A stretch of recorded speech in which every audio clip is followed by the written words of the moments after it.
გამარჯობა საქართველო, გიზო უჯარმელი ამერიკის შეერთებული შტატებიდან 11 მარტი 2019 წლის მე მგონი და ჩემი ღრმა რწმენით და ჩემი დიდი იმედებით მე მგონი ზამთრის ერთ-ერთი უკანასკნელი დღე ჩვენს რეგიონში და მინდა უბრალოდ განახოთ თუ როგორ იწყება გაზაფხული ჩრდილოეთ ამერიკაში, კერძოდ ვისკონსინის შტატში, აი ესე გამოიყურება ჩემი სამეზობლო დღეს. და პირველი მზიანი დღე, თუმცა ქარიანი დღეც, არა მარტო მზიანი, საკმაოდ სასიხარულოა, რომ როგორც იქნა გვეღირსა ჩვენს გაზაფხული. ეს ჩემი სახლია, ნახევრად ჩაფლული თოვლში. ხედავთ რა რაოდენობის ლოლუებით არის შემკული და პირველი საფრთხე იმაში მდგომარეობს, რომ აი ახლა როდესაც ეს ყველაფერი გადნობას დაიწყებს და ლოლუები დაიწყებს ცვენას, ძალიან დიდი სიფრთხილეა საჭირო იმისათვის, რომ ადამიანს არ დაეცეს, რასაც ახლა ხედავთ შესასვლელში, აი ეს ნაგებობა, აი ზუსტად ეს შესასვლელი ხედავთ, საკმაოდ ახალი გაკეთებულია. რამოდენიმე წლის წინათ ჩამოინგრა, იმიტომ რომ სახურავიდან ჩამოვარდა ლოლუები, სტრუქტურამ ვერ გაუძლო იმ სიმძიმეებს და ჩამოვარდა ეს, რასაც ამერიკელები ეძახიან პორჩ. მე შევაკეთეთ, რა თქმა უნდა, საბედნიეროდ არსებობს დაზღვევა. აი აქ მეზობლის სახლი, იქაც უხვად ლოლუები. მთელი სამეზობლო ჩაფლულია ზამთრის მშვენებაში. თოვლი დაიწყებს გადნობას. და შემდეგი პრობლემა, რომელიც წარმოიშვება, იქნება ის, რომ ბეისმენტს, რასაც ვეძახით აქ ამერიკის შეერთებულ შტატებში, ძალიან ბევრ ადამიანს შეუვა წყალი. შეიძლება ჩემი სახლით არ იყოს გამონაკლისი, ეს ყველაფერი დამატებით სიძნელეებს და დამატებით ზარალს აყენებს მოსახლეობას. ჩემი გარაჟი და აი ჩემი სახლის გარშემო აი ამდენი რაოდენობის თოვლი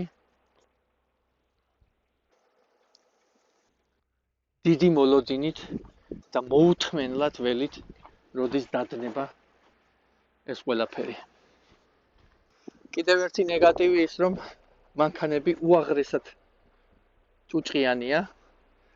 მთელი ზამთრის განმავლობაში ხანდახან არ ძღირს მანქანის გარეცხვა, იმიტომ რომ სულ მარილი და ქვიშით არის გზები მოცული და მაინც დიდ ეფექტურობას გარეცხვა ვერ შვება. ისევ ჭუჭყიანდება და მარილი კი მანქანებს ჭამს, აი მანქანის თუნუქს ანადგურებს. დღის 4:30-ია და შეხედეთ როგორ დნება თოვლი, შესაძლებელია უკვე ასფალტის დანახვა, წყალი ჩაედინება სხვადასხვა არხებში და მთელი სისტემა არის ქალაქში, სადაც ეს წყალი ჩაედინება იმისათვის, რომ არ მოხდეს წყლის ესე დაგუბება ქალაქში. არ ვიცი ახლა რაზეა ეს სისტემა გათვლილი, დარწმუნებული ვარ, ამდენ თოვლზე მაინც არ არის გათვლილი. 12 მარტი თოვლის დნობა გრძელდება და დღეს ქალაქის მერიამ გააკეთა განცხადება, რომ აუცილებელია სამეზობლოში ყოველი სახლის მფლობელისთვის, რომ გაწმინდონ ეს ტროტუარები, sidewalks, ეს სავალი ნაწილი და ასევე განაცხადა მერიამ, რომ აუცილებელი არის, რომ არ იყოს ყინული. აი ხედავთ, ჩემთან აქ მოყინულია, ეს უკვე ჩემი კერძო საკუთრება არ არის, მაგრამ ესეც ჩემი ვალდებულებაა, რომ გავწმინდო და ქალაქმა თქვა, რომ იქნება $100 ჯარიმა თუ სავალი ნაწილი იქნება მოყინული. ახლა როგორ გადავწყვიტოთ ეს საქმე? ხშირად იქნება ესეთი პრობლემა, იმიტომ რომ დღისით თოვლი დნება, საღამოთი უფრო ცივა და ისე ვიყინება ეს წყალი და მოყინული ადგილები ყოველთვის ჩნდება. მაქვს მარილი, რომელიც შევიძინე და ამიტომ მოვაყრით მარილს, რომ თავიდან ავიცილოთ ის, რომ ვიღაცამ თავპირი დაემტრიოს ჩვენს პერიმეტრზე. რამე თუ ამერიკა ისეთი ქვეყანაა, სადაც ადამიანებს ძალიან უყვართ სასამართლო პროცესები, მართალი გითხრათ, მეც ხშირად ყოფილ ვარ ასეთ პროცესებზე, როდესაც ვიღაცას რაღაცაში ვედავები ან ვიღაცა რაღაცაში მედავება. ნუ ესეთი ქვეყანაა, კანონი კანონობს და ამიტომ იმისათვის რომ თავიდან ავიცილოთ ვიღაცის დაშავება და ვიღაცის დასახიჩრება, ჯობია მარილი მოვაყაროთ ჩვენს პერიმეტრზე განთავსებულ მოყინულ ადგილებს. ესეთი რაღაც მართლა არ მინახია. გზები ძალიან გაფუჭდა, რაც ამ წელს უამრავი რაოდენობის თოვლი გქონდა. ახლა 13 მარტია, თოვლი დნება, სადღაც 5 გრადუსია სითბო. ჯერ კიდევ შორს ვარ იმისგან, რომ გაზაფხულს დაემსგავსო საქაურობა. ბურუსია, თოვლი დნება, წვიმაც მოდის ამ ყველაფერთან ერთად. აი, სახლებს ალბათ ხედავთ. თითოეულ სახლს მეტი ტერიტორია აქვს გარშემო, უშველებელი სახლებია. აი, სახლი, რომელსაც სულ რამოდენიმე წუთში ვაჩვენებ. დამატებითი გარაჟიც კი გააჩნია ამ სახლს. ამერიკულ კინოებში რომ არის ხოლმე რაღაც ოჯახი იდილიურად ცხოვრობს რაღაც სახლში. ერთადერთი საშობაო და საახალწლო ორნამენტები თუ აკლია ამ ყველაფერს და ზუსტად ჰოლივუდის კინოს პეიზაჟი იქნება. თქვენ ვერასდროს ვერ წარმოიდგენდით, რომ ამერიკაში ესეთი ცუდი გზები შეიძლება ყოფილიყო. მაგრამ ეს ზამთარი და ზამთრის სიცივეები ბოლოს უღებს ყველანაირ გზას და ამიტომ აი ასე აფუჭებს გზებს.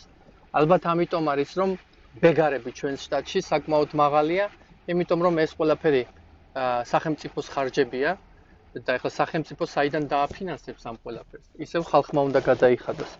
ამიტომაც ჩვენ შტატში ყოველ წელს არის გასაკეთებელი გზები, ბეგარებით შესაბამისად მაღალია.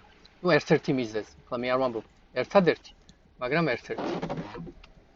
ეს უკვე შემდეგი დღეა, საგრძნობლად დადნა აისბერგები, რომლებიც ჩვენი სახურავიდან ჩამოვარდა, მაგრამ ჯერ კიდევ ბევრია დასადნობი. კიდევ ბევრი დრო სჭირდება ამ თოვლის გადნობა. ეხლა მთავარია რომ თოვლი ნელა გადნეს, რაც შეიძლება ნელი ტემპით, იმიტომ რომ როდესაც ის ჩქარა დნება, აი თელი წყალი ჩადის ჩვენს სასარდაფო სივრცეებში. ჯერჯერობით ბედი გვწყალობს, ჩვენთან არაფერი არ ჩამოსულა, მაგრამ აი ეს პატარა დაზიანება მაინც მივიღებთ სახურავზე. ჯერ კიდევ ბევრი ყინულის ლოდი აგდია. საქართველოში ბევრ ადგილას უკეთესი გზებია, ვიდრე აი ამ წუთას ჩვენს ქალაქში. აი ხედავთ რამხელა ორმოებია და როგორი განადგურებული არის გზა ასეთი ყინუებისგან. რა ყინვას უნდა გაუძლოს ბუნებამ.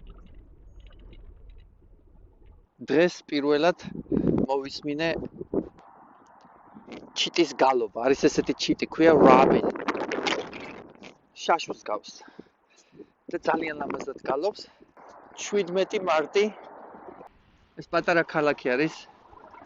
როგორც ლილო არის თბილისთან, ესე არის Rib Mountain ჩვენ ქალაქთან. აი ეგეთ უკან ხედავთ სათხილამურო თას.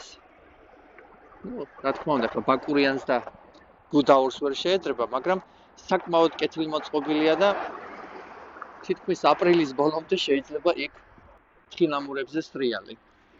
ეს ხიდი ჩვენს ქალაქს აერთებს აი ამ პატარა ქალაქთან, რომელსაც Rib Mountain ქვია. აი ეს ხიდი გადადის მდინარეზე, ჩვენ ვეძახით Lake of Wausau, იმიტომ რომ მოხდა მდინარის დაგუბება, რაღაც გესი გაკეთდა და აი ამ დაგუბებულ ადგილს ეძახიან Lake of Wausau. საკმაოდ ძვირადღირებული უძრავი ქონებაა ამ ტბაზე. მე ეს არ მესმის, რატომ დიდ არაფერ ტბას არ წარმოადგენს, მაგრამ იმის გამო რომ წყლის პირასა მაინც იძლევა გარკვეული სილამაზის ხედებს. და ამიტომ. აქ არის ესეთი ტრადიციული ამერიკული ბარი, რომელსაც ქვია Gulliver's, ანუ გულივერი, სადაც შეგიძლიათ დანაყრდეთ კიბორჩხალებით და კარგი ლუდით. დიდი ხანია არ ყოფილვარ. ხედავთ როგორ დაიკლო თოვლის რაოდენობამ, გამოჩნდა ასფალტი, რაც დარჩა არის მტვრიანი თოვლი.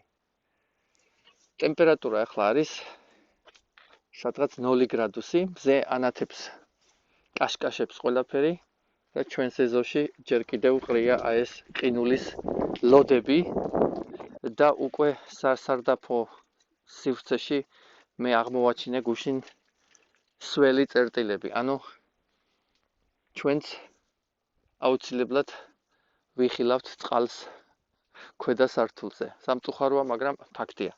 რასისა, ეს არის ბუნება. გასადნობი უნდა გადნეს. მარტის 23. იგივე ქუჩა, იგივე ადგილი. უბრალოდ ცოტა ნაკლები თოვლი, მაგრამ მინიმუმ 1-2 კვირა კიდე იქნება ეს თოვლი. და მე არავინ არ იცის, აქ აპრილის თვეშიც არის მოსალოდნელი ზამთრის ამინდი, მახსოვს შარშან 26 აპრილს იყო დიდ თოვლობა, თურმე ივნისშიც ყოფილა თოვლი. მე პირადად შევსწრები ვარ თოვლს 7 მაისს. მაისის შუა რიცხვებშიც. აი ივნისში არ შევსწრები ვარ, მაგრამ მე მხოლოდ 19 წელი ვიცხოვრე ამ ციმბირში. ანუ ყველაფერი კარგი აქვს ამ ქალაქს. ცხოვრების დონე, მეზობლები, ადამიანები, თავრობა, მერი, ну რა ვიცი, რაც გინდათ ისურვეთ, ყველაფერი კარგია, ну აი ამინდი არ ვარგა. აი ეს არის ფასი უცხოეთში ცხოვრების. თქვენ თუ სადმე ესპანეთში ცხოვრობთ ან თბილ ქვეყანაში, გასაგებია, თქვენ ეს პრობლემა არ გაწუხებთ, მაგრამ აი 11 აპრილია და ესეთი ამინდი აქ ჩრდილოეთში და ზუსტად ამის გაკეთება უხდება ჩვენს ბევრ ემიგრანტს და თუ ადამიანს მოუხდა ესეთ პირობებში ცხოვრება, ну ჯერ ერთი რომ უცხოეთში ცხოვრობს ადამიანი და საქართველოს მზე აკლია.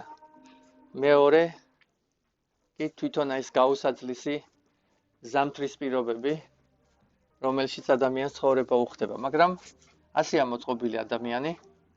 ადამიანი ყოველთვის სასწორზე დებს პოზიტიურს, ანუ დადებითს და უარყოფითს.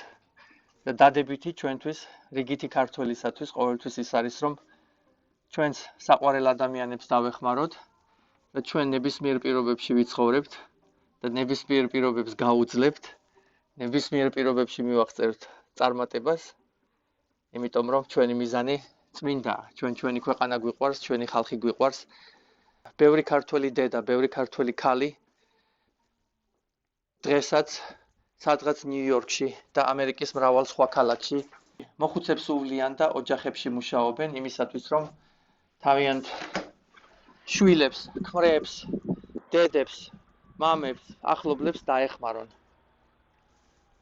აი ეს არის ფასი ემიგრაციის, ასე უხდება ბევრ ჩვენ მემამულეს ცხოვრება ქარბუქში და თოვლში. წვიმაში და